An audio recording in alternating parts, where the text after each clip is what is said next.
How's it going, everyone? So on that Lincoln with the 4.6 with the water pump pulley, Mo to the rescue.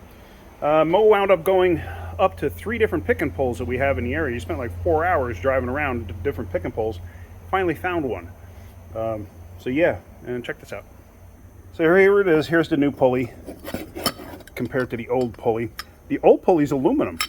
This newer pulley, or the one that he got, I shouldn't say newer. This is actually a steel pulley, so I wonder what the difference is or when they changed. It's amazing how distorted that actually is. You could see it. You can actually see how distorted. Let me just turn this on. You see how wiped out that is? And you can actually just see it bent down there, especially the outer lip.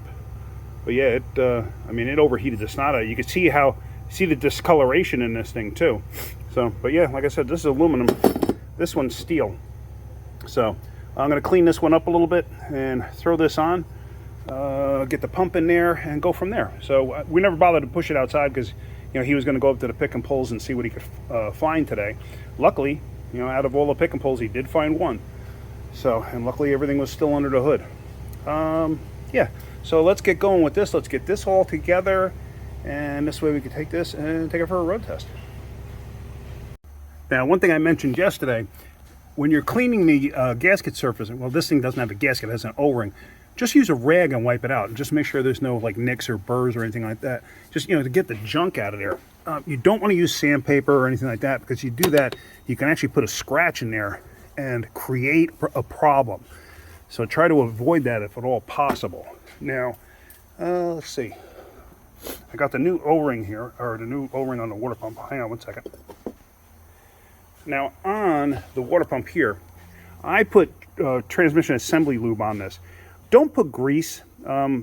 People put silicone on it. I hate when they do that. Silicone just kind of, I don't know. I don't like it. It's a personal thing. You can do it, I guess. If you use like a brake lube, a synthetic brake lube, that'll work too. Because if you use like a regular grease, the grease will actually start to swell and destroy the O-ring over time, and you could wind up with another leak. I have seen silicone create a leak in a situation like this. How? I have no idea, but I have seen it. You know, where you clean out all the silicone and then everything works fine. So now we're just going to install this, and basically it's reverse procedure to install, like I always say. This really was not difficult. Like I said, the biggest headache was that pulley, or that one. So, all right, let's keep going. So that's all assembled now. I got the new pulleys in place, belts in place. Now, one thing I wanted to point out, if you look down there, you'll see the axle. Let me see if I can get a better view of it. See it right there? That right there, that's actually the axle. Now, when you take a front-wheel drive and you let it down to raise the motor like I did here, you got to be careful, because that axle, you can actually separate the inner tripod of the inner joint. And you do that, and then all of a sudden the thing won't go back together, and then you got a big problem. So let me go and put this up in the air so I can catch the lower motor mounts, and I can put all the rest of this back together, and we can go from there. Hopefully it didn't overheat the daylights out of this thing. All right, she's full of coolant. Everything's all buttoned up. Everything's together. Everything looks good. Everything underneath is done. So let's start it up. We should be good there.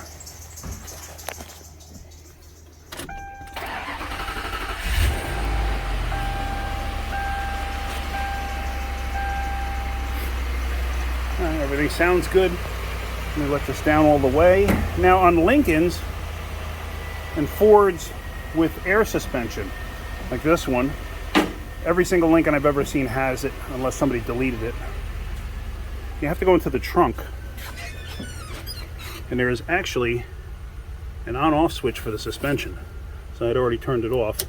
There, it's on.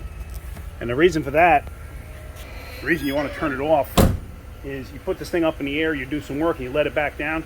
Now all of a sudden the rear end is on the ground, and then you have to wait for the system to re-inflate everything. Sometimes it takes forever. So anyway, I guess now what I could do is I can road test this thing and go from there. So let's take it for a road test. All right, just finished a 20-mile road test. Everything's fine. Temperature stayed normal the whole time. So I think we're good. I don't think they overheated it or anything that I'd need to worry. So yeah, I'm good with this. Yeah, it's amazing if you think about it that that pulley, if I couldn't get one, that would have totaled the car. You know, because what do you do then? Unless you have one custom made. Who's gonna have one custom made for something like this? But yeah, so anyway, all right, so everything went good. I'm happy. I'm sure the customer will be happy to get their car back. Yeah, so that's it. All right, guys, so if you're getting something out of my videos, hit that like button. If you could, please subscribe. All right, have a great day. Keep wrenching.